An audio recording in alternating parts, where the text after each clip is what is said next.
Zara Johnson, a black maid, had just given birth after 14 hours of labor when the hospital room door flew open. Alexander Sterling, a powerful billionaire, her boss, and the baby's father, stormed in, loudly denying everything and humiliating her in front of the nurses and doctors. But when he saw the newborn's bright blue eyes, identical to his own, Alexander froze, unable to accept the truth, and walked out. The video of the scene spread across social media, turning him into the center of public outrage. Zara now had to face the media, the court, and the cold-hearted father of her child. Why was this baby born, and will Alexander have the courage to change and fight for the son and the woman he once hurt? Before we go back, let us know where you're watching from, and subscribe because tomorrow I've got something extra special for you. Zara Johnson lay in the hospital bed at Compton General, exhausted after 14 hours of labor. She held her newborn son close to her chest. The baby had stopped crying and was looking up at her with the most unusual eyes she had ever seen. Bright blue eyes, sapphire blue eyes that looked exactly like his father's. The door burst open. "Where is she?" Alexander Sterling's voice filled the room. He was tall, wearing an expensive suit, his gray hair perfectly styled even at this early hour. 2 security guards followed him inside. Every nurse in the room stopped what they were doing. A janitor froze with his mop in hand. "That baby is not mine." Alexander pointed directly at Zara. His voice was so loud it echoed off the walls. "This is nothing but a lie." "Sir, please keep your voice down," said Nurse Martinez. "This is a recovery room." "Don't tell me what to do." Alexander turned on her. "I know exactly what this is. This woman is trying to destroy my reputation. She's trying to trap me." Zara pulled her baby closer. Her hands were shaking, but her voice was steady. "Get out of here. Now." Alexander laughed, but it was not a happy sound.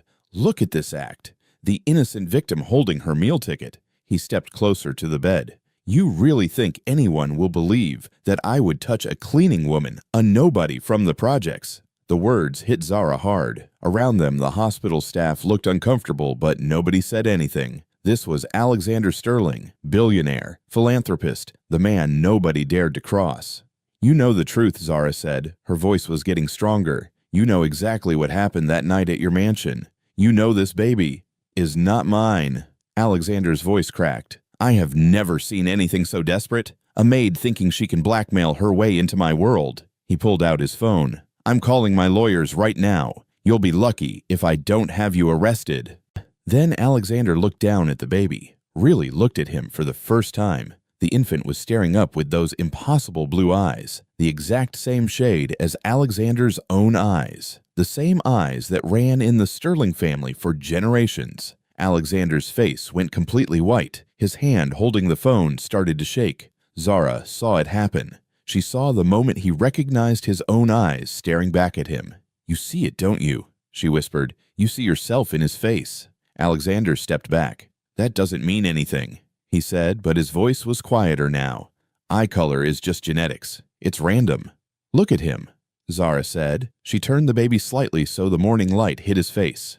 "Really look at him, Alexander. Look at your son." Alexander stared for several more seconds. The baby looked back at him with those ancient blue eyes. The resemblance was impossible to deny. Not just the eyes, but the nose, the shape of the face, the strong jawline already visible even in an infant. Then Alexander's face hardened. "No." He turned away. "I don't know what game you're playing, but it ends now. You will never get a penny from me. You will never use my name. And if you try to spread these lies, it's not a lie," Zara said quietly, "and you know it." Alexander walked toward the door, then stopped and looked back. For just a moment, his eyes met Zara's. She saw something flicker there, something vulnerable, something almost human. Then it was gone. "Stay away from me," he said coldly. "Stay away from my family. Stay away from my life." The door slammed shut behind him. Zara held her son tight as tears rolled down her face. Around them, the hospital staff slowly went back to work, but she could feel them staring. She could already hear the whispers starting. "It's okay, baby," she whispered to her son. "Mama's here. Mama will always protect you." But her mind was already going back to 10 months ago, back to Beverly Hills and the Sterling mansion that looked like a palace, back when she was just another invisible face in a black uniform cleaning rooms that were already clean, arranging flowers that nobody ever looked at. Back to that night when everything changed. The Sterling mansion glowed against the Beverly Hills skyline like a beacon of wealth and power. Inside, the annual charity gala was in full swing. 500 guests moved through marble halls, their jewelry catching the light from crystal chandeliers. The sound of laughter and clinking glasses filled every room. Zara Johnson moved through the crowd like a shadow. Her black uniform was pressed and spotless. Her hair was pulled back in a tight bun. She had been working for the Sterling household for 3 months, and she knew the rules. Be invisible, be efficient, don't speak unless spoken to. She carried a silver tray of champagne glasses weaving between guests who looked right through her. These people lived in a different world, a world where a single piece of jewelry cost more than her family's rent for a year. "More champagne over here," called a woman in a diamond necklace, not even looking at Zara as she spoke. "Yes, ma'am," Zara replied quietly, filling the woman's glass. The evening dragged on. Speech after speech about helping the less fortunate, standing ovations for million-dollar donations, all while Zara and the other staff worked invisible in the background, serving the very people who claimed to care about poverty. By midnight, the last guest had finally left. The mansion fell quiet except for the sound of the cleaning crew packing up. Zara was in the library, wiping down surfaces and collecting empty glasses. The room smelled of expensive cologne and whiskey. She heard footsteps in the hallway. Unsteady footsteps. Alexander Sterling appeared in the doorway. His usually perfect appearance was disheveled. His tuxedo jacket was gone. His bow tie hung loose around his neck. His hair was messy. His blue eyes were glassy from too much alcohol. "Still here?" he asked, leaning against the door frame. "Just finishing up, Mr. Sterling," Zara said, not looking up from the table she was cleaning. Everyone else went home. He walked into the room, moving carefully like someone trying not to stumble. Staff, guests, board members, all gone back to their real lives, their real families. Zara glanced up. Something in his voice was different, not the commanding tone she was used to. This was quieter, sadder. "Must be nice." Alexander continued moving to the window that looked out over the city. "Having people who actually care about you." Zara kept cleaning, but she was listening now, really listening. "You know what's funny?" Alexander turned around to face her. "I throw these parties every year, raise millions of dollars, get my picture in all the papers. Everyone tells me how wonderful I am." He laughed, but there was no joy in it. "But at the end of the night, I'm still alone." Zara stopped cleaning. She had never heard him talk like this before, never heard him sound so human. "I have everything," Alexander said, gesturing around the room, filled with priceless art and furniture. "More money than I could spend in 10 lifetimes, houses all over the world, people who jump when I snap my fingers." He sat down heavily in a leather chair. "But I don't have anyone who actually gives a damn about me." "Mr. Sterling," Zara said quietly, "maybe you should get some rest." "Rest?" He shook his head. "You know what I dream about when I rest nothing. Empty rooms, empty beds, empty life." He looked directly at her for the first time. "You're different from the others." "Sir." "The other staff. They look at me and see dollar signs. They want something from me. But you," he studied her face. "You just listen. You don't want anything." Zara felt uncomfortable under his stare. "I should finish cleaning and let you get some sleep." "Don't go." The words came out quickly, almost desperately. "Please, just stay for a minute. Talk to me like I'm a normal person." Zara hesitated. Every instinct told her to leave. This was dangerous territory. But something in his voice, something broken and lonely, made her stay. "What would you like to talk about?" she asked carefully. "Anything. Everything. What's your name? Your real name, not just the cleaning girl." "Zara. Zara Johnson. Zara." He repeated it slowly. "That's a beautiful name. Where are you from, Zara?" "Compton," she said, then immediately regretted it. Rich people didn't want to hear about places like Compton, but Alexander just nodded. "That's real. That's honest. I grew up in Connecticut, boarding schools, nannies. My father only talked to me when I disappointed him, which was often." Zara found herself sitting down in the chair across from him. "That sounds lonely." It was. Alexander leaned forward. "My whole life has been lonely. Even when I'm surrounded by people, I'm alone. Do you know what that feels like?"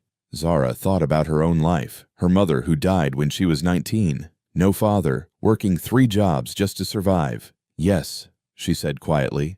"I do. I thought you might." Alexander's voice was getting softer. That's why you're different. You understand."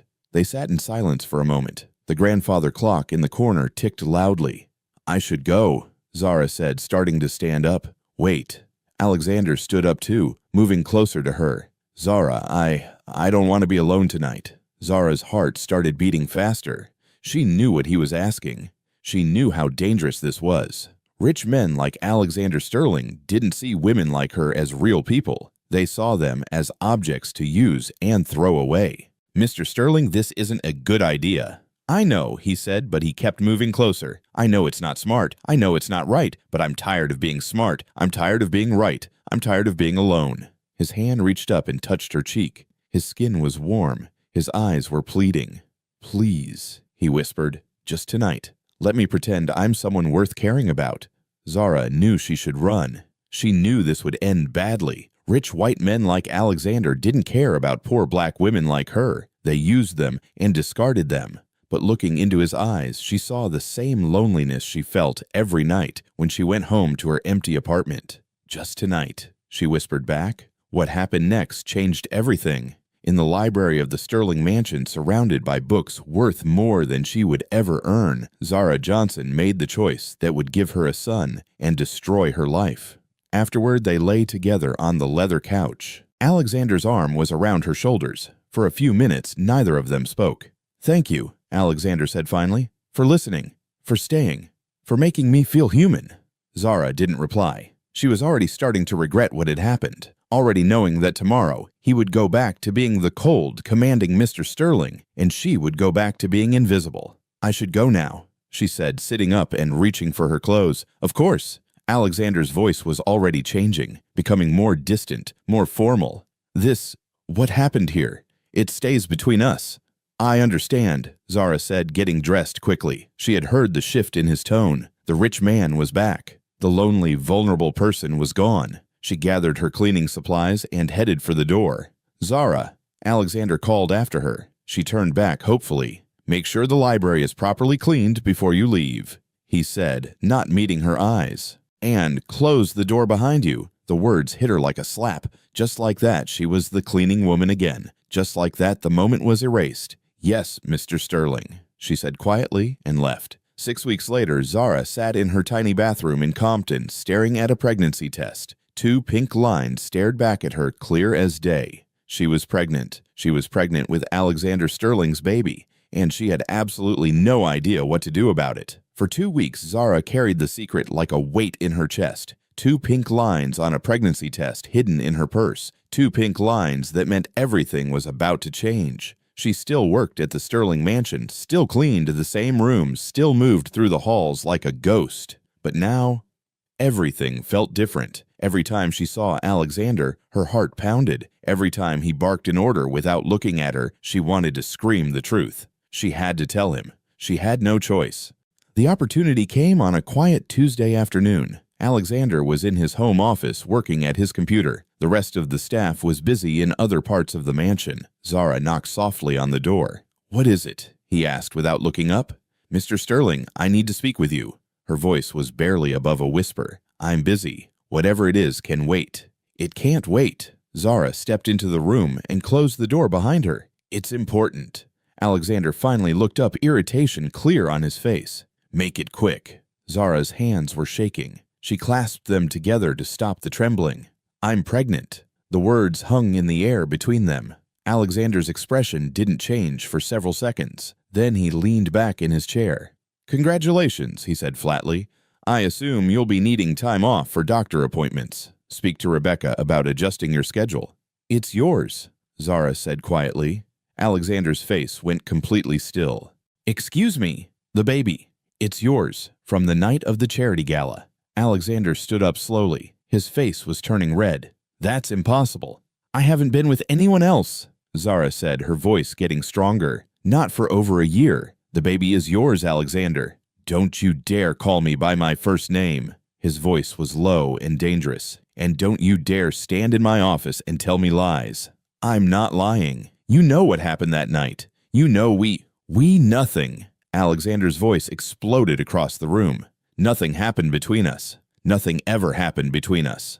Zara felt like she had been slapped. You can't just pretend it didn't happen." "I'm not pretending anything because there's nothing to pretend about." Alexander walked around his desk until he was standing directly in front of her. "Let me make something very clear. I would never under any circumstances touch a cleaning woman, especially not a black cleaning woman from the ghetto." The racist words hit Zara like physical blows. She stepped backward, tears starting to burn her eyes. "That's not true," she whispered. "You told me I was different. You told me you were lonely. You begged me to stay with you." "I don't beg," Alexander snarled, "and I certainly don't beg to women like you. You're delusional if you think I would ever lower myself to your level. Women like me." Zara's voice was shaking with rage now. "What exactly does that mean?" "You know exactly what it means. Poor, desperate, looking for any opportunity to climb out of the gutter where you belong." Alexander's eyes were cold as ice. "You probably planned this whole thing. Seduce the rich white man and trap him with a baby." "I didn't seduce anyone," Zara shouted. "You came to me. You were drunk and lonely and you—" "I was drunk," Alexander cut her off. "If anything happened, which I'm not admitting, it was a mistake. A moment of weakness that I deeply regret." "A mistake?" Zara could barely breathe. "Your child is a mistake. It's not my child." Alexander walked to his desk and pulled out his checkbook. "But I'm willing to help you solve your problem." He started writing a check. $100,000, more than enough to take care of your situation and disappear from my life forever. He ripped the check out and held it toward her. "Take it and get out of my house. You're fired." Zara stared at the check. More money than she had ever seen in her life. Money that came with the price of pretending her baby didn't exist. "I don't want your money," she said. "Everyone wants money," Alexander replied. "This is enough to move far away from here. Maybe try a different state entirely. I want you to acknowledge your child." "It's not my child." Alexander's voice was getting louder. "I have never had relations with you. The idea is disgusting." "You're lying," Zara said, but her voice was breaking. "You know you're lying." "I'm calling security," Alexander said, reaching for his phone. "You have 60 seconds to take this check and leave, or I'll have you arrested for attempted extortion." Zara looked at him one more time. This was not the vulnerable man from the library. This was not the person who had held her and whispered that she made him feel human. This was a monster in an expensive suit. "Keep your money," she said quietly. "I'll raise this baby myself." "Smart choice," Alexander said coldly. "Now get out of my house and don't come back. If you ever contact me again, if you ever try to spread these lies, I will destroy you. I will make sure you never work again. I will make sure you end up homeless on the streets where you belong." Zara walked toward the door, then stopped and turned back. "Someday," she said quietly, "when your child is old enough to understand, I'll tell him exactly what kind of man his father really is." "Get out," Alexander roared. Zara opened the door and walked out. Behind her, she heard Alexander slam something against the wall. 2 hours later, Zara sat on her narrow bed in the tiny room she rented in Compton. Everything she owned fit in 2 suitcases. She had $300 in her bank account and a baby growing inside her. But she also had something Alexander Sterling would never understand. She had her dignity. She had her truth. And she had a fierce love for the child he had already rejected. Outside her window, the sounds of the neighborhood filled the air. Children playing in the street, music from someone's radio, real life happening all around her. It wasn't Beverly Hills. It wasn't marble halls and crystal chandeliers. But it was honest. It was real. And it was where she would raise Alexander Sterling's son, far away from the cold, heartless world that had created such a cruel man.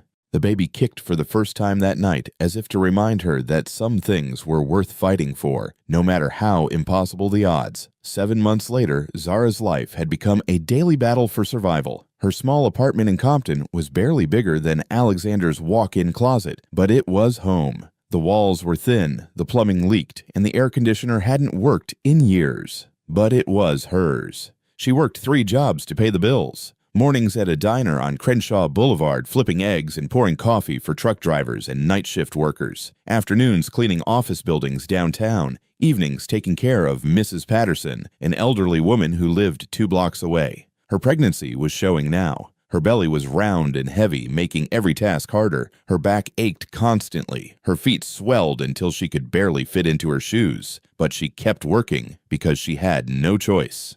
"Girl, you need to slow down," said Mrs. Washington, her 60-year-old neighbor who lived in the apartment next door. Mrs. Washington had raised 4 children by herself and knew the struggles of single motherhood better than anyone. "I can't slow down," Zara replied, rubbing her lower back as she climbed the stairs to her apartment. "Rent is due next week, and I'm still short $50. "That baby doesn't care about rent," Mrs. Washington said firmly. "That baby needs you healthy and strong." Mrs. Washington had become Zara's lifeline over the past few months. She brought homemade soup when Zara was too tired to cook. She helped carry groceries up the stairs. She listened when Zara needed to talk about the father who would never acknowledge his child. "Any word from that man?" Mrs. Washington asked, though she already knew the answer. "No," Zara said quietly, "and I don't expect any." She had tried calling Alexander's office twice in the past 7 months. Both times his assistant had hung up on her immediately. It was clear that Alexander Sterling wanted nothing to do with her or their baby. The contractions started on a Tuesday night while Zara was washing dishes after dinner. At first, she thought it was just the usual pregnancy aches, but then the pain got stronger and more frequent. Mrs. Washington, she called through the thin wall between their apartments. Her neighbor was there in seconds, taking one look at Zara's face and grabbing her keys. "Time to go, baby girl," Mrs. Washington said calmly. "Let's get you to the hospital." The ride to Compton General Hospital took 20 minutes through heavy traffic. Zara gripped the door handle as waves of pain washed over her. Mrs. Washington held her other hand and talked her through each contraction. "Breathe, honey. Just breathe. This baby is ready to meet his mama." The labor lasted 14 hours. 14 hours of pain, unlike anything Zara had ever experienced. 14 hours of pushing and breathing and praying. Mrs. Washington stayed by her side the entire time, refusing to leave, even when the nurses suggested she go home and rest. Finally, at 6:32 in the morning, Elijah Alexander Johnson entered the world. The doctor placed him on Zara's chest immediately. He was small but perfect, with 10 tiny fingers and 10 tiny toes. His skin was warm and soft, a beautiful light brown color that seemed to glow in the morning sunlight streaming through the hospital window.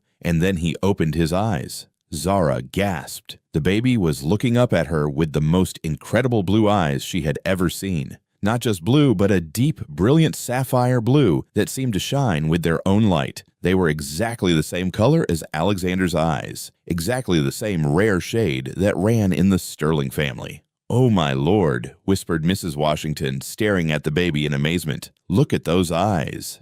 "I've never seen anything like it," said Nurse Martinez, who had been delivering babies for 15 years. "Those are the most beautiful eyes I've ever seen on a newborn." Zara couldn't speak. She could only stare at her son at those impossible blue eyes that proved beyond any doubt who his father was. Alexander could deny it all he wanted, but genetics didn't lie. "Hello, baby boy," she whispered finally, touching his soft cheek with her finger. "Mama's here. Mama loves you so much." Elijah's tiny hand wrapped around her finger with surprising strength. He stopped crying and looked directly at her as if he understood every word she was saying. "He knows you," Mrs. Washington said softly. "He's been waiting to meet you." For the first time in months, Zara felt truly happy. All the pain, all the struggle, all the loneliness had led to this moment. This perfect, beautiful child who was hers and hers alone. But even as she held her son and felt overwhelming love fill her heart, she couldn't stop thinking about the man who shared those remarkable blue eyes. The man who had created this miracle and then walked away from it. 3 hours later, while Zara was trying to rest, her phone rang. It was Mrs. Washington, who had gone home to shower and change clothes. "Turn on Channel 7, Mrs. Washington said urgently. "Right now." Zara fumbled for the remote and switched on the small television mounted on the hospital room wall. A news reporter was standing outside Sterling Corporation's headquarters, speaking directly into the camera. Alexander Sterling, the billionaire CEO of Sterling Industries, was seen entering Compton General Hospital early this morning, the reporter was saying. "Sources tell us he may be visiting someone connected to recent rumors about his personal life." Zara's blood ran cold. How did they know? How did anyone know she had given birth? The answer came with the reporter's next words. "Sterling's legal team has been making inquiries about a former employee who claims he fathered her child. While Sterling has denied these allegations, the timing of his hospital visit raises new questions about the billionaire's private affairs." Zara's hands started shaking. Alexander's lawyers had been asking questions. They knew about the baby, which meant Alexander knew she had given birth, which meant he was coming. She looked down at Elijah sleeping peacefully in her arms, unaware that his world was about to be turned upside down. Those beautiful blue eyes were closed now, but she knew that when he opened them again, his father would be there to see them. The question was, what would Alexander do when faced with the undeniable proof of his son's existence? Alexander Sterling sat in the back of his black Mercedes outside Compton General Hospital, his hands clenched into fists. His lawyer, Martin Hayes, had called him at 5 in the morning with news that made his blood boil. "She had the baby last night. My sources at the hospital confirmed it. A boy." "That lying bitch." Alexander had snarled into the phone. "She's probably already calling reporters trying to make this my problem." "There's more," Martin continued. "Some of the hospital staff are talking. They're saying the baby has blue eyes. Very blue eyes." Alexander's phone had nearly slipped from his hand. The Sterling family's blue eyes were legendary. His father had them. His grandfather had them. Alexander himself had them. It was a genetic trait so rare that it appeared in less than 1% of the population.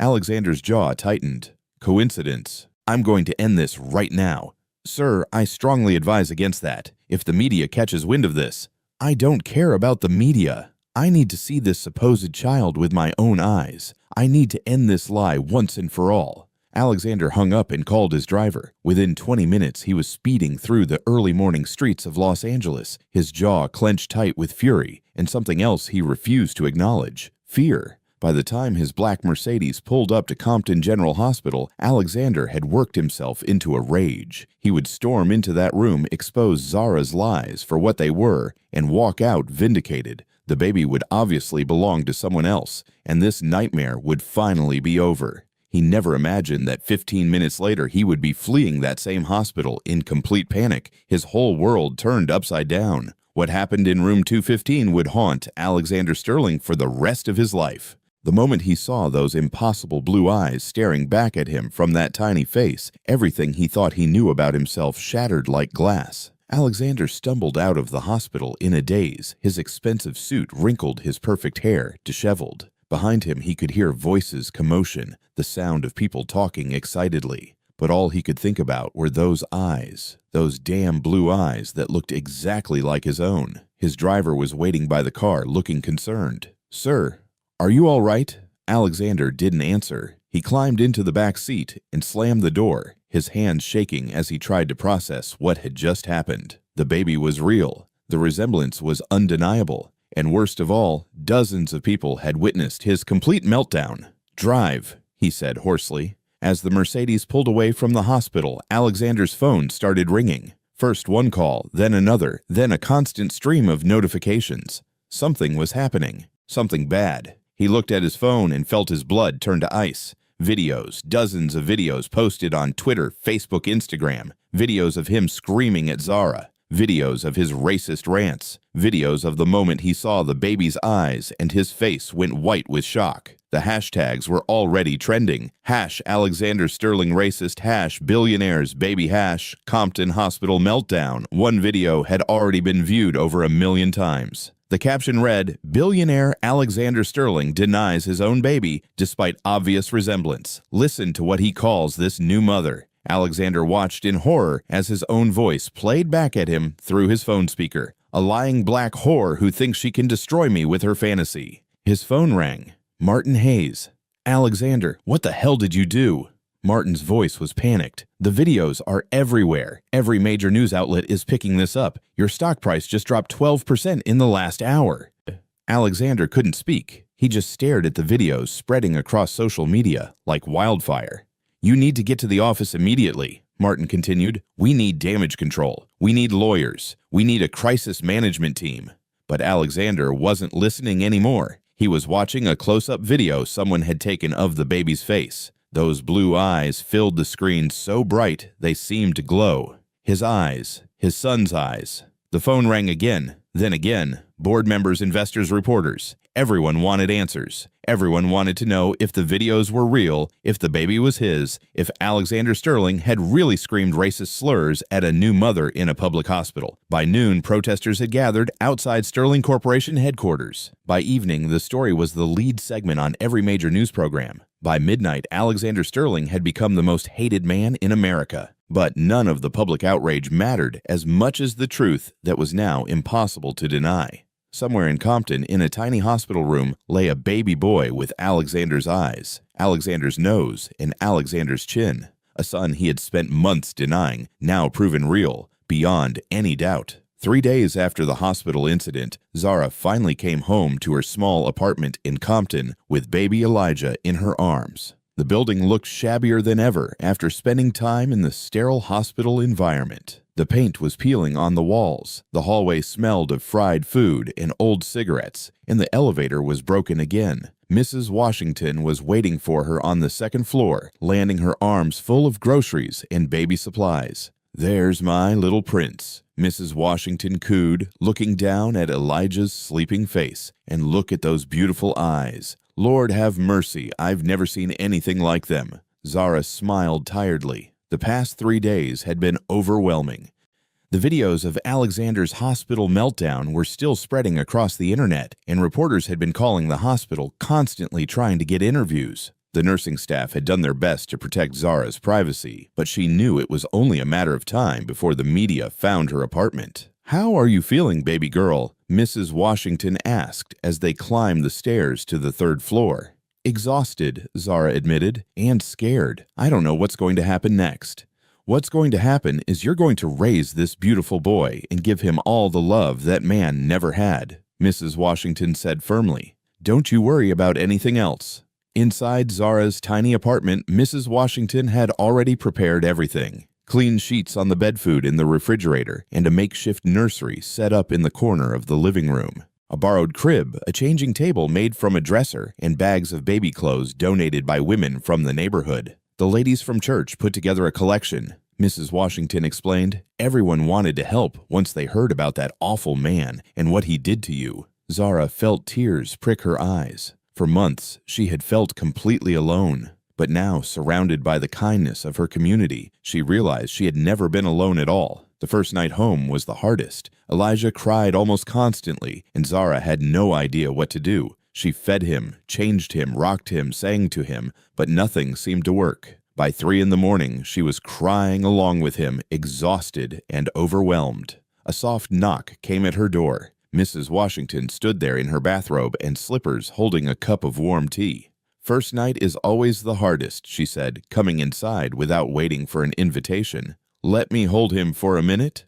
Mrs. Washington took Elijah and immediately began swaying in a gentle rhythm, humming an old gospel song under her breath. Within minutes, the baby's cries quieted to soft whimpers, then stopped altogether. "How did you do that?" Zara asked in amazement. 40 years of practice," Mrs. Washington smiled. "I raised 4 babies of my own, plus half the neighborhood kids. Babies can sense when you're anxious. They need to feel calm and secure." She handed Elijah back to Zara, who tried to copy the same swaying motion. The baby remained peaceful, his blue eyes blinking slowly as he drifted off to sleep. "Thank you," Zara whispered. "We take care of each other here," Mrs. Washington replied. "That's what community means." Over the next few days, word spread quickly through the neighborhood about Zara and her unusual baby. People found excuses to visit, bringing food, baby supplies, and advice. But Zara noticed something else in their faces: curiosity, wonder, and whispered conversations that stopped when she entered a room. "Did you see those eyes?" she heard one neighbor say to another in the hallway. "Blue as the ocean," came the reply. "Never seen nothing like it on a black baby." "You think it's really true about that rich white man being the father.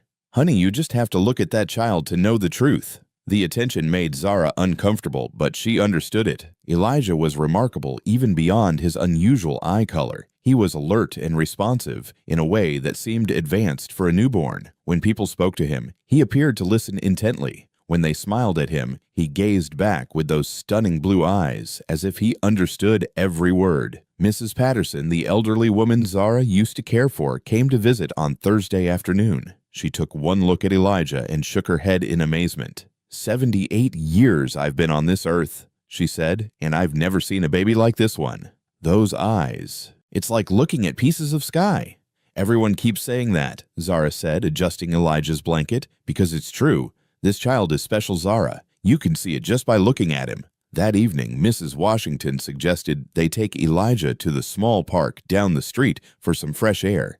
Zara was hesitant at first, worried about drawing more attention, but Mrs. Washington insisted. You can't hide away forever, she said. This baby needs sunshine and fresh air, and you need to get out of this apartment. They walked slowly through the neighborhood, Mrs. Washington pushing an old stroller she had borrowed from someone down the hall. People stopped and stared as they passed, but their expressions were mostly kind. Children ran up to peek at the baby, then gasped in delight when they saw his eyes. He's like a little angel, said Maria, a young mother from the next building over. Can I take a picture? Before Zara could answer, Mrs. Washington was already posing next to the stroller, her face beaming with grandmotherly pride. Make sure you get those beautiful eyes, she said. Maria snapped several photos with her phone cooing over Elijah the entire time.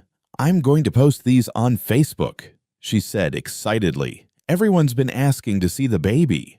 Zara felt a flutter of anxiety. Maybe that's not such a good idea, with everything that's been happening. Nonsense, Mrs. Washington interrupted. This baby has nothing to be ashamed of. Let the world see how beautiful he is. That night, Mrs. Washington uploaded the photos to her own Facebook account with the caption, Meet little Elijah, the most beautiful baby in Compton. Look at those amazing blue eyes.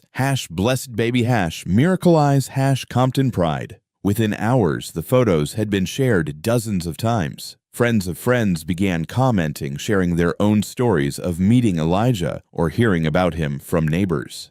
The pictures spread beyond Compton, reaching people in other parts of Los Angeles who had been following the Alexander Sterling controversy. By morning, the photos had gone viral. Local news stations picked up the story first. The baby with the $1,000,000 eyes read one headline, Compton infant becomes internet sensation. The story was framed as a human interest piece about an unusually beautiful baby, but everyone understood the subtext. This was Alexander Sterling's son, and the resemblance was undeniable. Zara woke up to find reporters camped outside her building. Camera crews filled the narrow street, and neighbors were giving impromptu interviews about the miracle baby who lived on the third floor. I knew that man was lying the minute I saw this child, said Mrs. Rodriguez from apartment 2B. You can't fake genetics. Those are Sterling eyes if I ever saw them. That baby deserves better than a father who denies him, added Mr. Johnson from across the hall. But he's got a whole community here that loves him. Inside her apartment, Zara held Elijah close and watched the news coverage on her small television. The photos Mrs. Washington had posted were being shown on every channel, analyzed by experts, and debated by legal commentators. The resemblance is quite striking, said Dr. Patricia Williams, a genetics expert being interviewed on Channel 7. Blue eyes are a recessive trait, very rare in individuals of African descent. For this child to have eyes, this color and this intensity suggests a genetic contribution from someone with very strong blue eye genes. Another expert doctor, Robert Chen, appeared on a different channel discussing the legal implications. If these photos are authentic, and if Mr. Sterling continues to deny paternity, this could become a very high-profile custody case. The visual evidence here is quite compelling. Zara's phone rang constantly. Reporters wanting interviews, lawyers offering their services, and even television producers wanting to feature her story on talk shows. She ignored them all, focusing instead on caring for Elijah and trying to process the magnitude of what was happening. I never meant for it to go this far, Mrs. Washington said apologetically when she came to check on them. I just wanted to show off our beautiful baby. It's not your fault, Zara replied, though she felt overwhelmed by the attention. You were just being proud of him. I understand that. Are you worried about what that man might do when he sees these pictures? Zara looked down at Elijah, who was sleeping peacefully despite the chaos swirling around him. I'm terrified, she admitted, but I'm also relieved. Now the whole world can see what I've been trying to tell everyone. They can see the truth. That afternoon, while Zara was feeding Elijah, her phone buzzed with a text from an unknown number. You need to stop this immediately. Take down those photos or face the consequences. MH. Martin Hayes, Alexander's lawyer. Zara deleted the message without responding, but her hands were shaking. The attention was good in some ways, building support for her side of the story, but it was also dangerous. Alexander Sterling had unlimited resources and a reputation for destroying anyone who crossed him.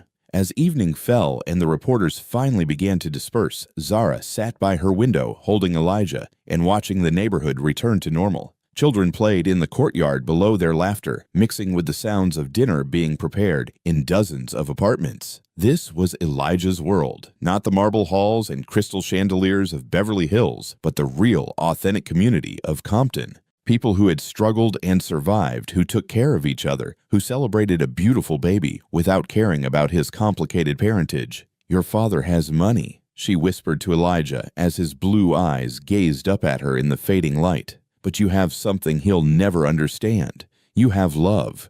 Real love from real people who don't want anything from you except to see you happy and healthy." Outside, the city hummed with its usual energy, but inside the small apartment, mother and son existed in their own peaceful bubble. The storm was far from over, but for this moment they were safe, surrounded by community, and finally free to let the world see the truth that Zara had carried alone for so long. Across the city in Beverly Hills, Alexander Sterling sat in his study staring at the viral photos on his computer screen. Elijah's blue eyes seemed to look directly at him through the pixels, a mirror he could no longer avoid. Tomorrow would bring new challenges, new demands for answers, new pressure to acknowledge what everyone else could already see. But tonight, for the first time since this ordeal began, Alexander found himself wondering not about legal strategies or damage control, but about the son he had never held and the life he was missing while hiding behind his walls of denial. The viral photos of baby Elijah had been spreading across the internet for 72 hours when Alexander Sterling's world finally collapsed completely. He sat in his penthouse office at Sterling Corporation, surrounded by his highest-paid lawyers and crisis management specialists, watching his empire crumble in real time.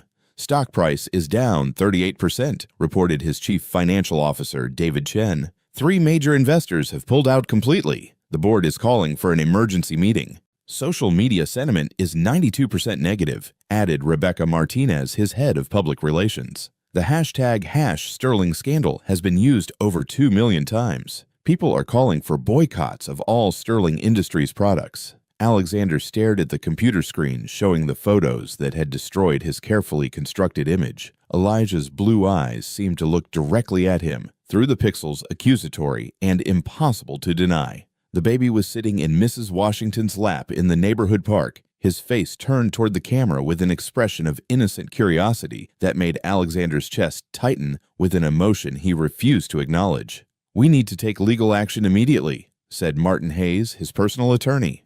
"File for emergency injunctions to stop the spread of these photos. Sue for defamation, invasion of privacy, intentional infliction of emotional distress." "On what grounds?" asked Susan Crawford, the crisis management specialist Alexander had hired that morning. "The photos were taken in a public place and posted by a third party. The mother didn't even consent to their publication." "Then we sue the woman who posted them," Martin shot back. "We sue the news outlets using them. We sue everyone." Alexander hadn't spoken for an hour. He just sat in his leather chair, rotating slowly back and forth, his eyes fixed on Elijah's face. The resemblance was undeniable, now that he wasn't screaming in a hospital corridor. Not just the eyes, but the shape of the nose, the set of the mouth, the strong jawline that was already visible even in an infant. "Sir," Rebecca prompted gently, "we need a decision on how to proceed." "DNA test," Alexander said, finally, his voice hoarse. "Sir, I want a court-ordered DNA test immediately." Martin looked surprised. "Sir, are you sure that's wise if the test comes back positive?" "If the test comes back positive, then at least we'll know for certain," Alexander interrupted. "And if it comes back negative, this whole nightmare ends." But even as he said the words, Alexander knew he was lying to himself. He had looked into those blue eyes. He had seen his own face reflected in that tiny features. Deep down, in a place he was afraid to examine, he already knew what the DNA test would reveal. "I'll file the paperwork this afternoon," Martin said. "Emergency motion for court-ordered paternity testing." "Make it fast," Alexander said. "I want this resolved within the week." While Alexander's legal team prepared for war, Zara was dealing with her own crisis. The viral photos had brought unwanted attention from all directions. Reporters camped outside her building day and night. Photographers with long lenses tried to get pictures through her apartment windows. Strangers knocked on her door at all hours, some offering money for interviews, others just wanting to see the miracle baby for themselves. "You need legal representation," said attorney Jennifer Williams, a civil rights lawyer who had contacted Zara after seeing the news coverage. Sterling's team filed papers this morning demanding a DNA test. They're also seeking a restraining order to prevent you from discussing this case publicly. Zara sat at her kitchen table holding Elijah against her shoulder while he napped. The baby seemed oblivious to the chaos surrounding his existence, sleeping peacefully despite the constant noise from the street below. "I can't afford a lawyer," Zara said quietly. "You don't need to pay me," Jennifer replied. "This case has national attention. If we win, and I believe we will, my firm will collect attorney's fees from Sterling. And honestly, I'd take this case for free, just to see that arrogant bastard get what he deserves." What happens with the DNA test? We agree to it. We have nothing to hide. The test will prove what everyone can already see. Jennifer looked down at Elijah, whose blue eyes had opened and were gazing up at her with startling intensity. "My God, the resemblance is incredible. Will I have to go to court?" "Probably. Sterling's lawyers will try to make this as difficult as possible for you. They'll question your character, your motives, your past. They'll paint you as a gold digger trying to trap a billionaire." Jennifer's expression hardened. "But we'll be ready for them." 3 days later, Zara found herself sitting in a sterile medical facility in downtown Los Angeles, holding Elijah while a technician prepared to collect a DNA sample. The room was crowded with lawyers, court reporters, and officials, all watching as if this was some kind of sporting event. Alexander arrived 15 minutes late, flanked by Martin Hayes and 2 other attorneys. He looked terrible. His usually perfect hair was disheveled, his expensive suit was wrinkled, and his face was pale with exhaustion. But when his eyes fell on Elijah, sitting alert and curious in Zara's lap, Alexander stopped walking completely. "Your Honor," Martin said to the court-appointed official overseeing the procedure, "my client is here under protest. This entire proceeding is unnecessary and designed solely to harass and embarrass Mr. Sterling." "Noted for the record," replied Judge Patricia Hernandez, who was presiding over the DNA collection. "Let's proceed." The technician approached Zara first. "I'll need to swab the inside of the baby's cheek. It won't hurt him at all."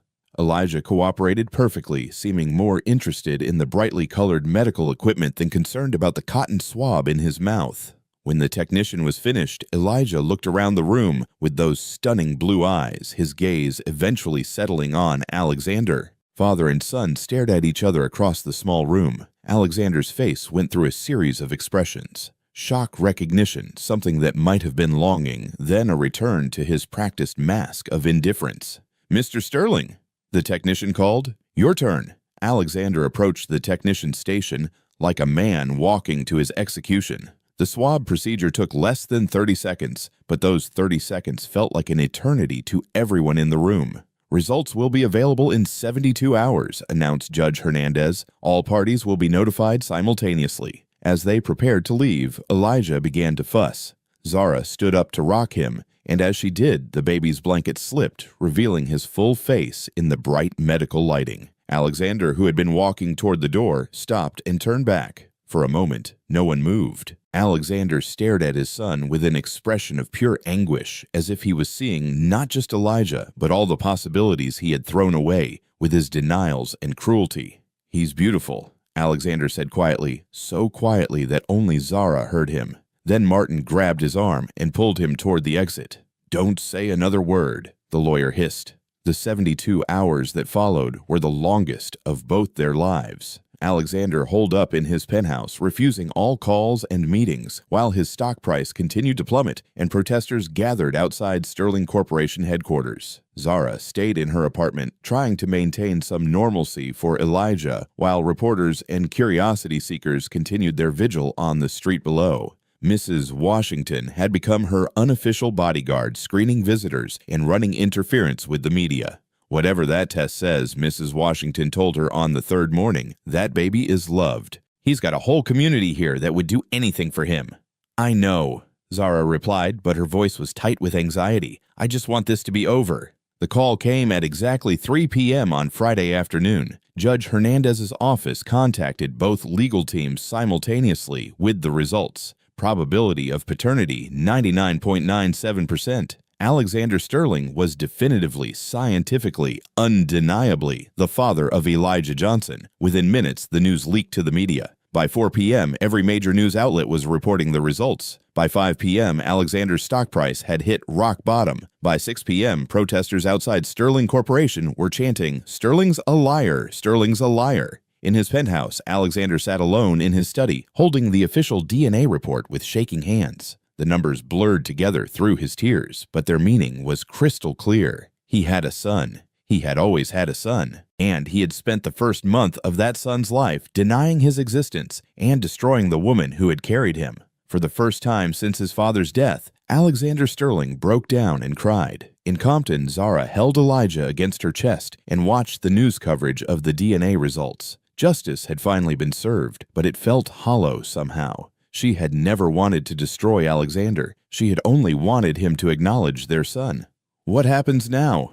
Mrs. Washington asked. "I don't know," Zara admitted, "but at least the world knows the truth." Outside her window, the crowd of reporters was growing larger. Camera crews from national news programs were setting up in the courtyard. The story of the billionaire who denied his own child had become a symbol of everything wrong with wealth and privilege in America. But inside the small apartment away from the cameras and chaos, a mother held her son and whispered promises that no DNA test could quantify. Promises of love protection and a future where Elijah would never have to wonder if he was wanted. The scientific proof was in, but the real battle was just beginning. The DNA results changed everything and nothing at the same time. Within hours of the official announcement, Alexander Sterling found himself facing the biggest crisis of his career. Board members demanded his immediate resignation. Major clients canceled contracts worth hundreds of millions of dollars. Protesters outside Sterling Corporation headquarters grew from dozens to thousands, their chants echoing through the glass towers of downtown Los Angeles. But the public pressure was nothing compared to the private reckoning Alexander faced in his penthouse that night. He sat in his study, the DNA report spread across his mahogany desk, the numbers staring back at him like an indictment. 99.97%. No room for doubt. No space for denial. Elijah Johnson was his son. His phone buzzed constantly with calls from reporters, lawyers, and business associates, but Alexander ignored them all. Instead, he found himself staring at the viral photos of Elijah that had started this avalanche. The baby's blue eyes seemed to follow him around the room, a constant reminder of the truth he had fought so hard to avoid. At 2 in the morning, Martin Hayes arrived unannounced, using his key to enter the penthouse. He found Alexander sitting in darkness, still wearing the same clothes from the DNA testing 3 days earlier. "We need to do damage control immediately," Martin said, switching on the lights. "I've drafted a statement acknowledging paternity while minimizing your liability. We can frame this as a private matter that got blown out of proportion by the media." Alexander didn't respond. He just continued staring at the photos on his laptop screen. "Alexander, are you listening to me? Your entire empire is at stake here. If we don't act fast..." "Schedule a press conference," Alexander said quietly. "Good. I'll have the PR team draft talking points that..." "No talking points, no scripts. I'm going to tell the truth." Martin looked alarmed. "That's not advisable. Admitting fault opens you up to massive legal liability. Child support, emotional damages, punitive." "I don't care about the money." Alexander finally looked up, his eyes red with exhaustion. "That's my son. That's my child, and I've spent a month calling his mother a liar. You're not thinking clearly. The stress of this situation, get out." Alexander's voice was firm. "Set up the press conference for tomorrow afternoon, and Martin, you're fired."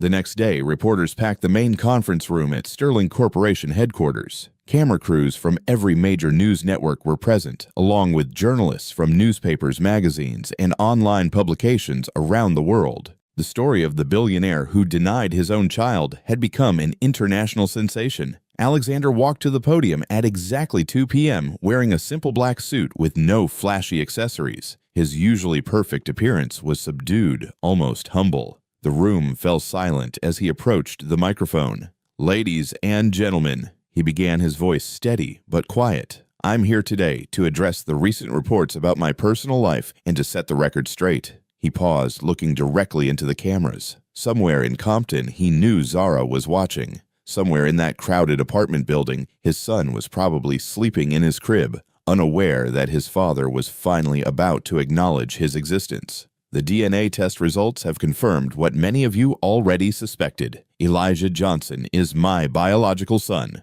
The words hung in the air like thunder. Reporters began shouting questions immediately, but Alexander held up his hand for silence. For the past month, I have denied this truth. I have said terrible things about Elijah's mother, Zara Johnson, a woman who deserved none of the cruelty I showed her. I was wrong. I was cowardly. And I am deeply ashamed of my behavior. The room was completely silent now. This was not the defiant, calculating Alexander Sterling the media was used to seeing. This was a man stripped bare, admitting fault in front of the entire world. I cannot undo the damage I have caused. I cannot take back the words I said or the pain I inflicted. But I can acknowledge the truth. Elijah is my son, and he deserves better than the father I have been so far. Alexander stepped away from the podium without taking questions, leaving behind a room full of stunned reporters in a world trying to process what they had just witnessed. The press conference footage dominated news cycles for days. Social media exploded with reactions ranging from grudging respect for Alexander's honesty to skepticism about his motives. But the most important reaction came from a small apartment in Compton, where Zara watched the broadcast while holding Elijah against her chest. He finally said it, she whispered to Mrs. Washington, who had come over to watch with her. He finally admitted the truth. Words are easy, Mrs. Washington replied skeptically. Actions are what matter. What's he going to do now? The answer came 2 days later when Alexander's lawyers contacted Jennifer Williams with an unprecedented offer. Alexander wanted to meet his son. More than that, he wanted Zara and Elijah to move into his Beverly Hills mansion so he could be part of the baby's daily life. It's not a custody battle, Jennifer explained to Zara during an emergency meeting. He's not trying to take Elijah away from you. He's asking if you'll both come live with him.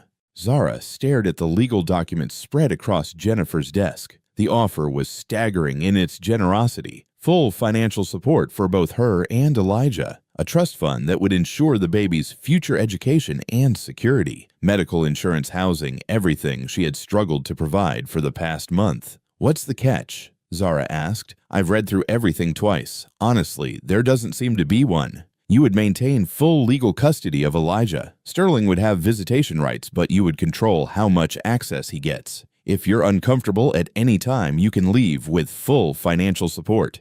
He's trying to buy forgiveness, Zara said flatly. Maybe. Or maybe he genuinely wants to be a father to his son.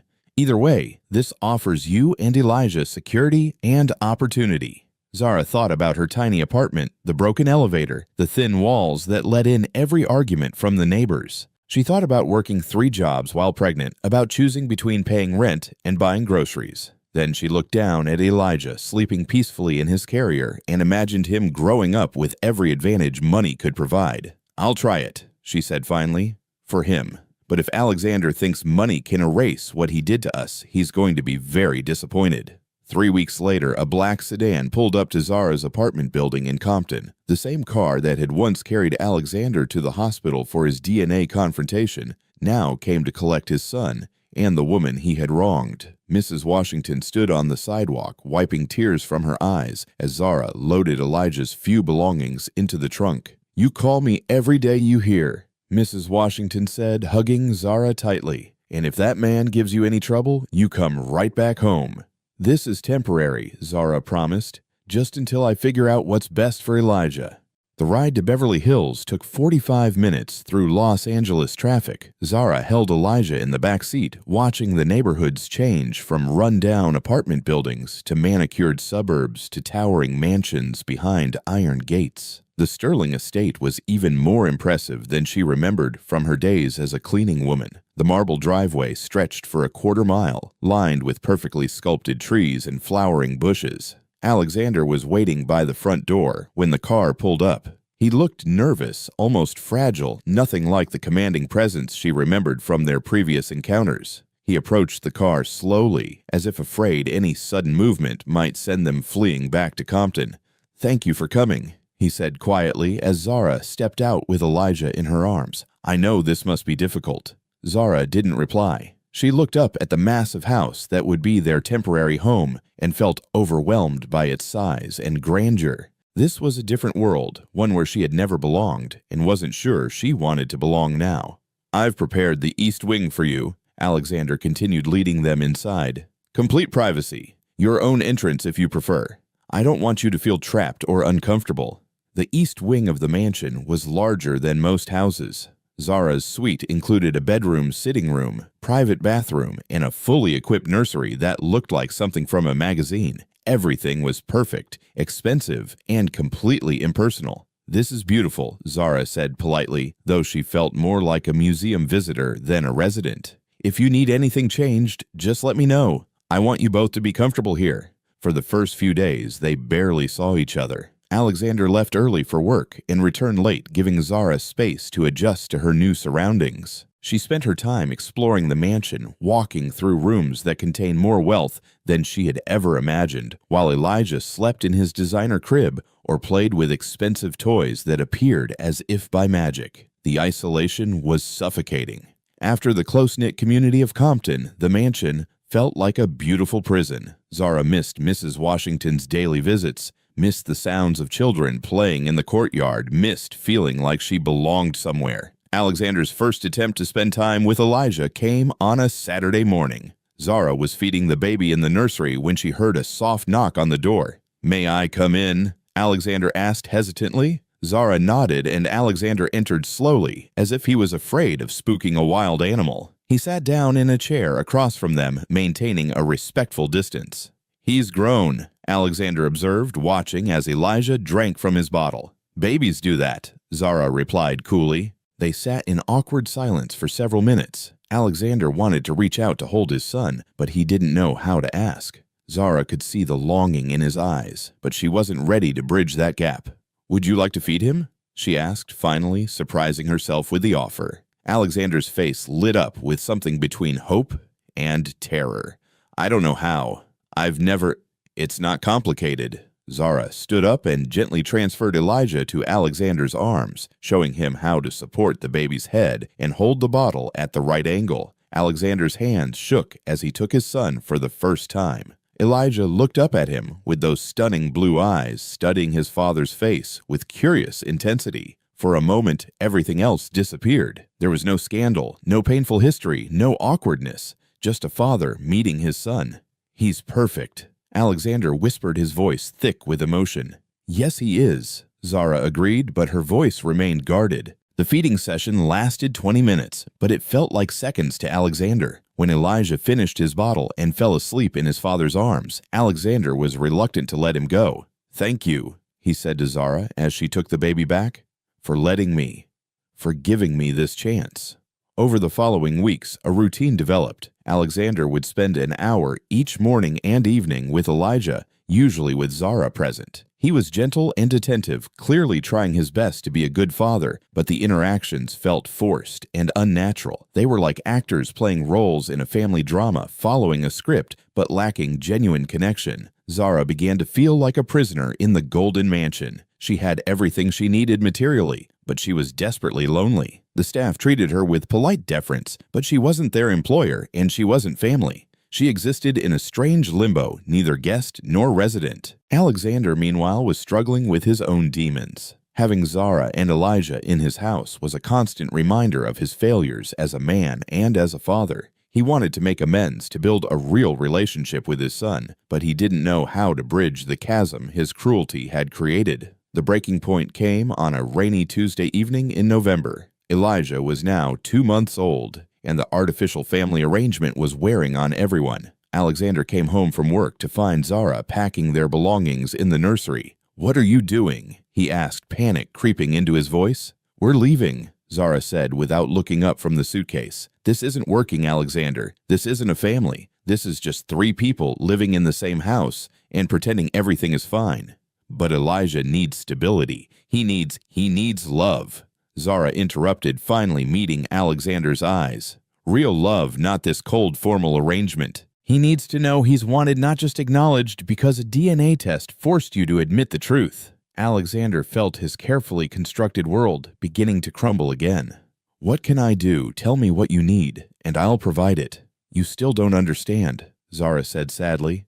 This isn't about what you can provide. It's about who you are. And right now, you're still the same man who called me a liar in front of a room full of strangers. You're still the man who denied his own child for a month. Money doesn't change that. I've apologized. I've acknowledged my mistakes. Words, Alexander. Just words.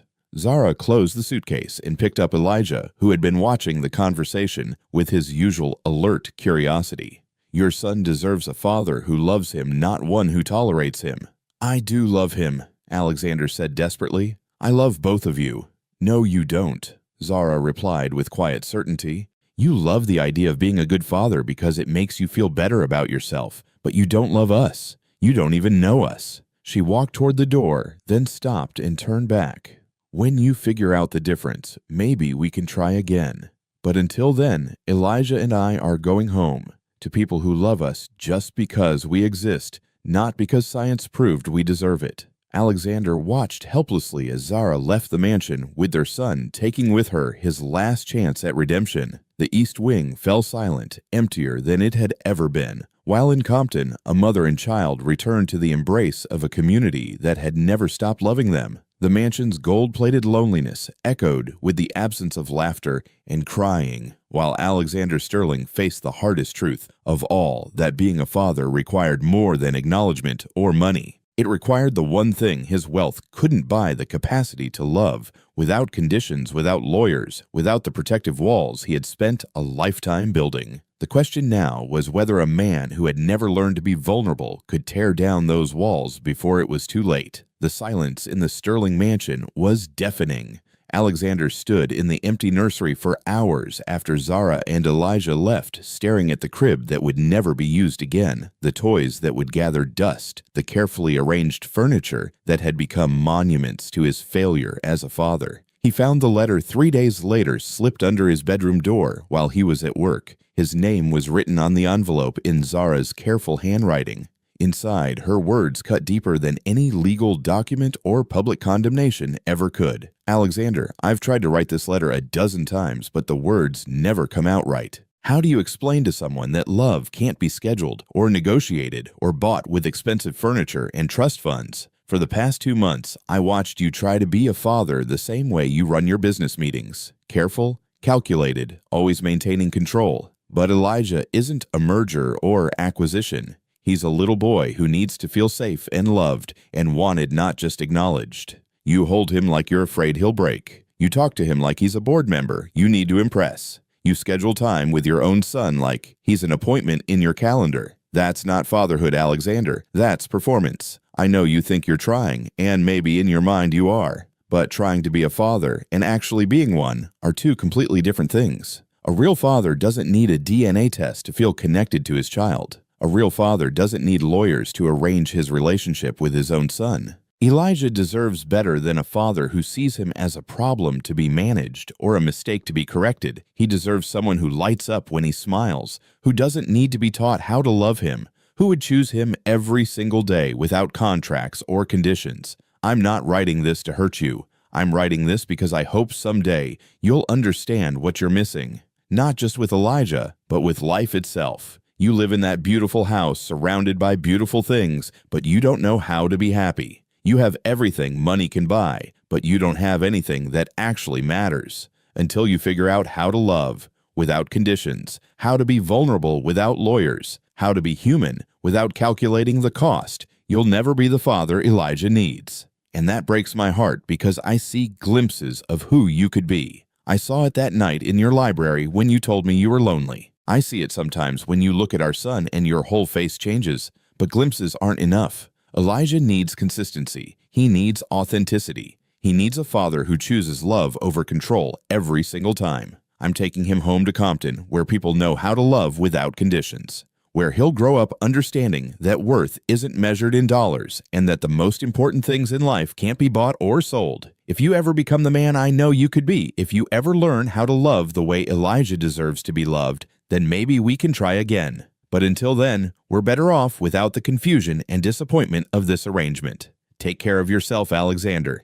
And maybe for once in your life, think about what would make you genuinely happy instead of what would make you look successful. Zara Alexander read the letter 17 times before he finally set it down. Each word felt like a diagnosis of everything wrong with his life, everything broken about the way he approached relationships and emotions and basic human connection. He crumpled the letter in his fist, then smoothed it out again. He wanted to call his lawyers to demand visitation rights, to use his money and power to force Zara back into his life. But even as the impulse arose, he knew it would only prove her point. Control wasn't love. Possession wasn't fatherhood. For the first week after they left, Alexander threw himself into work with manic intensity. He held back-to-back meetings, flew to 3 different cities for business deals, worked 18-hour days until exhaustion blotted out the ache in his chest. But the mansion felt like a tomb when he returned each night. The East Wing, where Zara and Elijah had lived, remained exactly as they'd left it, preserved like a shrine to his inadequacy.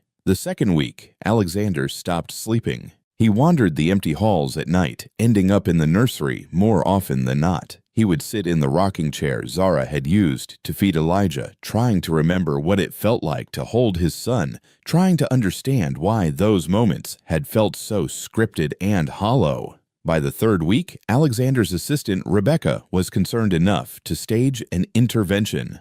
"Sir, you've missed 3 board meetings this month," she said, standing in his office doorway with a stack of urgent documents. "The Henderson merger is falling apart because you haven't returned their calls. And frankly, you look terrible." Alexander glanced up from his computer where he had been staring at the same email for 2 hours without reading it. Rebecca was right. He hadn't shaved in days. His clothes were wrinkled. His eyes were bloodshot from lack of sleep.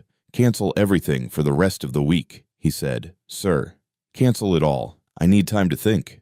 That night, Alexander did something he hadn't done since childhood. He called in sick. Not to a meeting or a conference call, but to life itself. He turned off his phone, locked the doors to the mansion, and sat alone with the weight of everything he had lost. He thought about his father, who had raised him with the emotional warmth of a business contract. About his mother, who had died when he was 12, taking with her the only source of genuine affection he had ever known. About the walls he had built around himself to survive his father's harsh expectations and the corporate world's ruthless demands. For 38 years, Alexander had believed that strength meant never showing weakness, that success meant never needing anyone, that love was a luxury he couldn't afford in his climb to the top. But sitting alone in his mansion, surrounded by the evidence of everything he had achieved, he finally understood what Zara had been trying to tell him. He had everything and nothing. He had power without purpose, wealth without warmth, success without satisfaction. 3 weeks into his self-imposed isolation, Alexander received an unexpected visitor. Mrs. Washington stood at his front door, looking small but determined against the backdrop of his massive estate.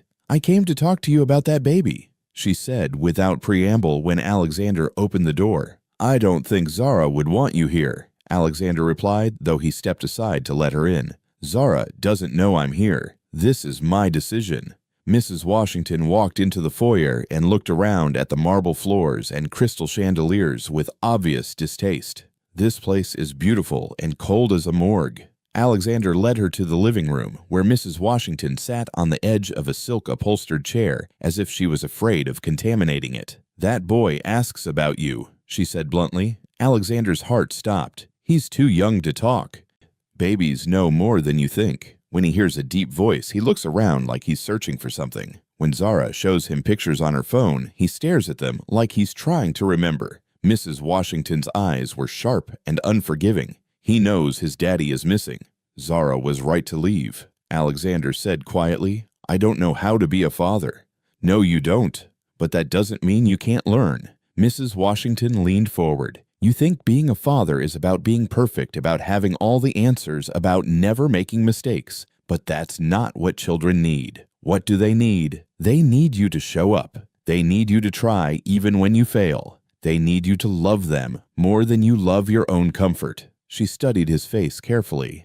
"The question is, do you love that boy enough to become the kind of man who deserves to be his father?" Alexander thought about Elijah's blue eyes, so like his own.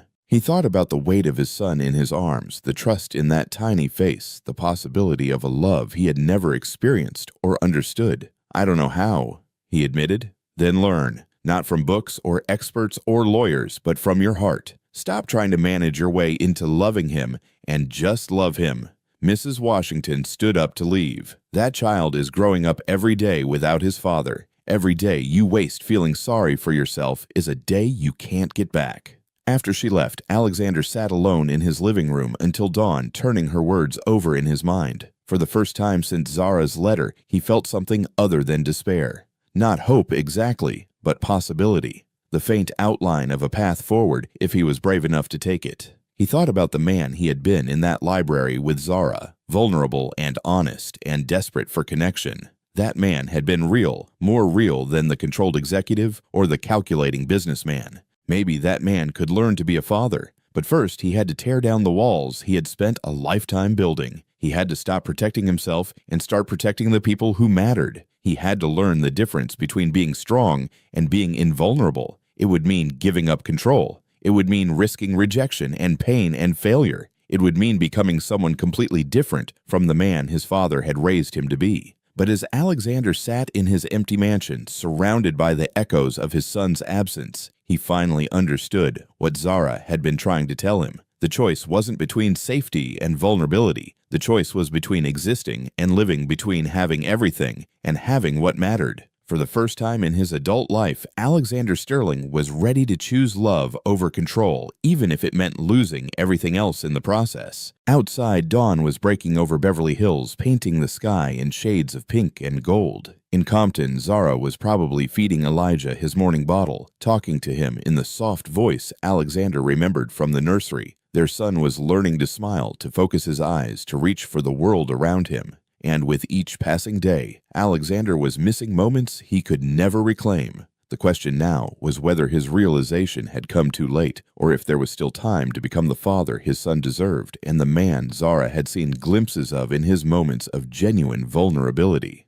Alexander Sterling stood outside the modest apartment building in Compton at 7 in the morning, holding a single white rose and trembling like a teenager on his first date. It had been 6 weeks since Zara's letter, 6 weeks of soul-searching that had stripped away every pretense he had ever worn. The expensive suit was gone, replaced by simple jeans and a white button-down shirt. The fleet of security guards had been dismissed. The armor of arrogance had been carefully dismantled piece by piece. He had driven himself here in his personal car, not the company Mercedes. No lawyers, no assistants, no safety nets. Just a man who had finally learned the difference between having everything and having what mattered. From across the street, he could see into Zara's apartment through the thin curtains. She was moving around the kitchen, probably preparing Elijah's morning bottle. The baby would be almost 4 months old now, and Alexander had missed so much. First steps were still months away, but there had been smiles, sounds, moments of recognition that Alexander would never get back. He crossed the street and climbed the 3 flights of stairs, his heart pounding harder with each step. At Zara's door, he hesitated for a long moment, then knocked softly. "Who is it?"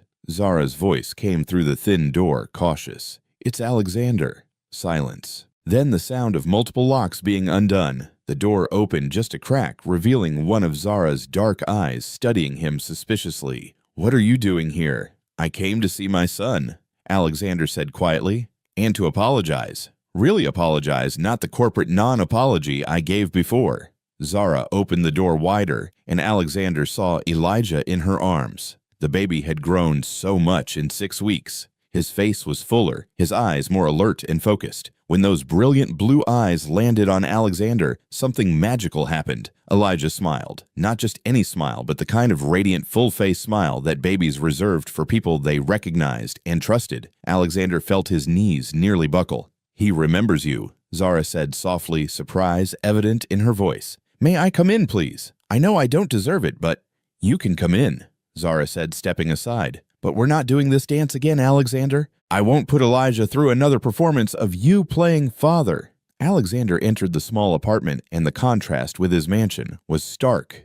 Everything here was worn but clean, simple but filled with love. Baby toys were scattered on a blanket in the living room. Photos of Elijah covered the refrigerator. The apartment smelled like baby powder and the lavender soap Zara had always preferred. "He's beautiful," Alexander said, watching as Elijah reached toward him with tiny fingers. "He looks so much older." "Babies grow fast," Zara replied, settling into a worn armchair while keeping Elijah protectively close. "You miss a lot when you're not here." Alexander sat on the edge of the couch, maintaining distance, but unable to take his eyes off his son.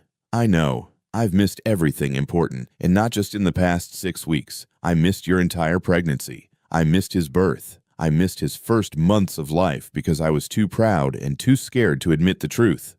"Why are you here, Alexander? And please don't tell me you figured out how to love us, because we both know that's not how love works." Alexander reached into his jacket pocket and pulled out a folded piece of paper. "I brought something to show you.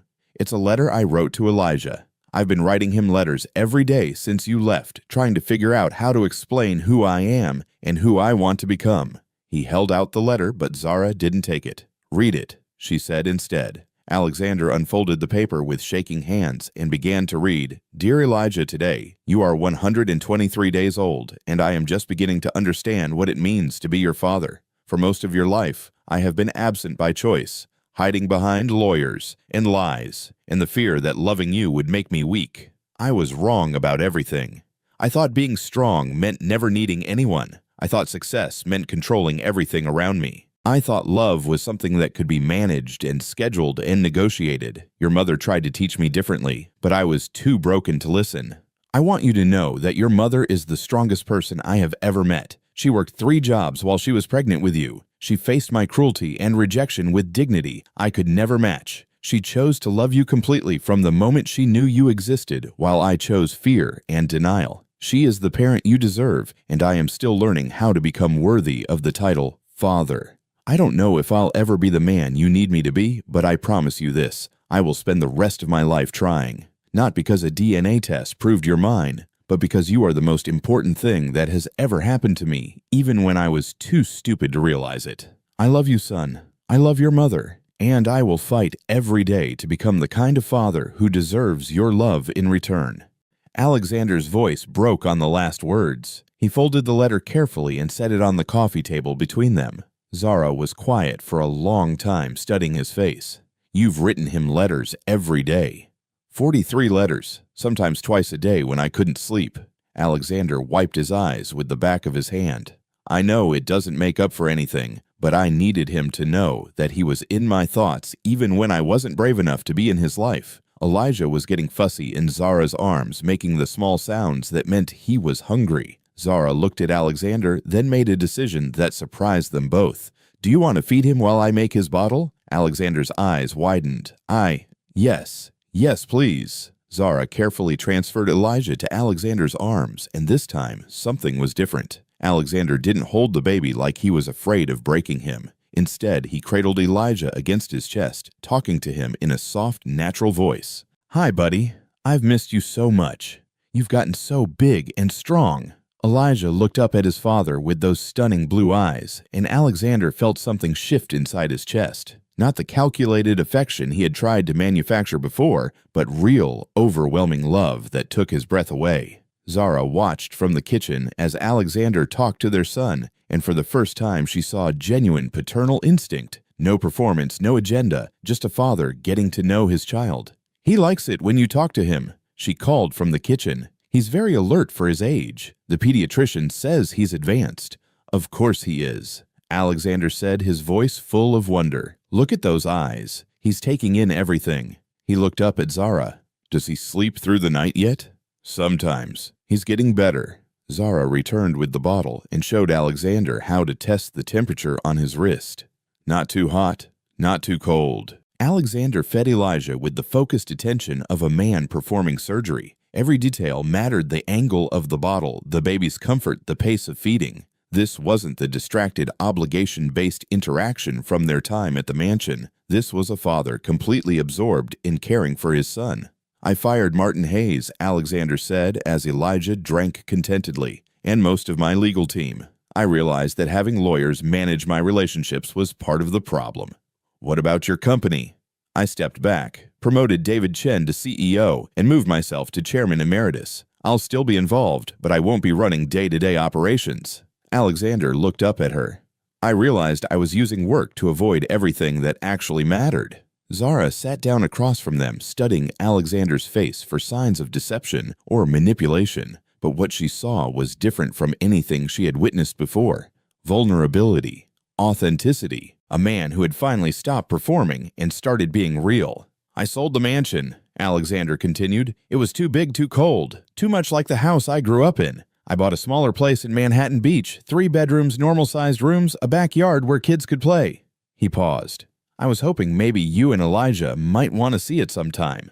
Alexander, I'm not asking you to move in with me again. I know I destroyed your trust, and I know it will take time to rebuild it, if that's even possible. I'm just asking for the chance to be in his life, and in yours, if you'll let me. Elijah had finished his bottle and was making sleepy sounds against Alexander's chest. Without thinking, Alexander began gently bouncing him a motion that seemed to come naturally. I started therapy, Alexander said quietly. 3 days a week with Dr. Sarah Martinez. She specializes in attachment disorders and family trauma. I'm learning about the ways my father damaged me and how to break those cycles so I don't damage Elijah. That's good, Zara said, and she meant it. She says it will take years to undo 40 years of dysfunction, but she thinks I can learn to be healthy, to be the kind of partner and father you both deserve.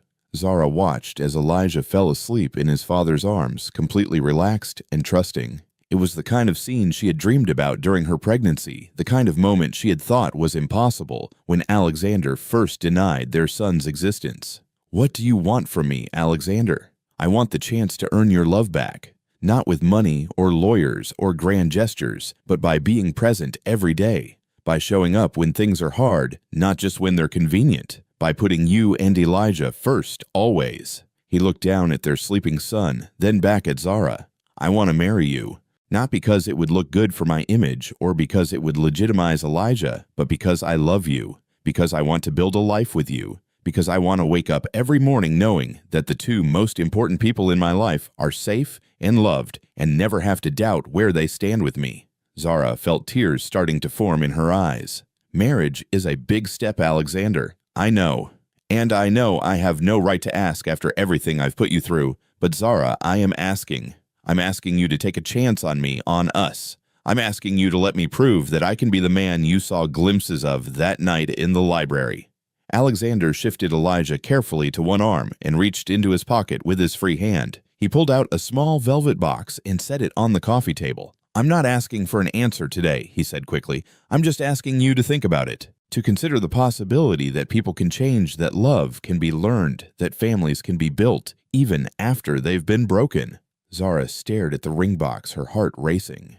6 months ago, she was a cleaning woman invisible to the man she loved. 4 months ago, she was a single mother fighting for recognition of her child. Now that same man was asking her to be his wife. I need time, she said finally. Take all the time you need, Alexander replied. I'll wait. I'll prove myself every day for as long as it takes. Elijah stirred in his father's arms, opening those beautiful blue eyes and looking up at Alexander with complete trust. In that moment, Zara saw what she had been waiting for, not the performance of fatherhood, but the reality of it.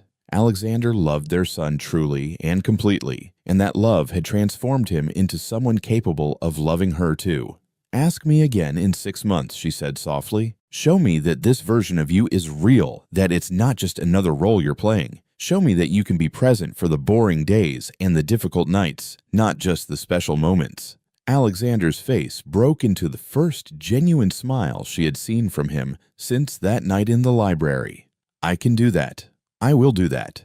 3 hours later, Alexander reluctantly prepared to leave. He had spent the morning feeding Elijah, changing his diaper, playing with him on the living room floor, and talking to Zara about everything and nothing. It felt like the family life he had never thought possible. Can I come back tomorrow? He asked as Zara walked him to the door. Yes, she said. But Alexander, this isn't a trial run or a test. If you're going to be in our lives, you're all in. No more lawyers, no more conditions, no more protecting yourself. Just love. Can you handle that? Alexander looked back at Elijah, who was watching from his bouncy seat with those extraordinary blue eyes, and felt his heart expand in ways he never knew were possible. Yes, he said, I can handle that. I want that more than anything I've ever wanted in my life. 6 months later, Alexander Sterling and Zara Johnson were married in a small ceremony in Manhattan Beach, with baby Elijah as their ring bearer and Mrs. Washington as Zara's maid of honor. The guest list included neighbors from Compton therapists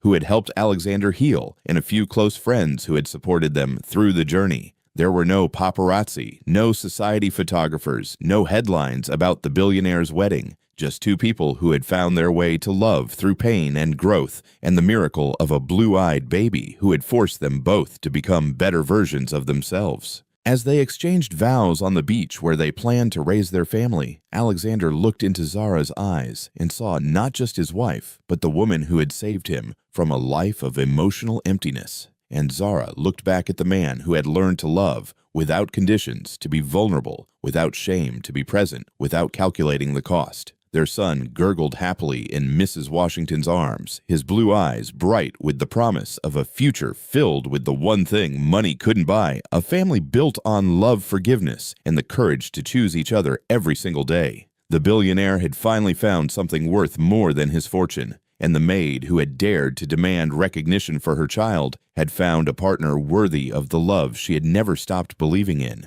Their story began with denial and ended with acceptance, started with cruelty and finished with compassion, commenced with separation and concluded with unity. And through it all, a baby with impossible blue eyes had been the bridge that led them home to each other. Join us to share meaningful stories by hitting the like and subscribe buttons. Don't forget to turn on the notification bell to start your day with profound lessons and heartfelt empathy.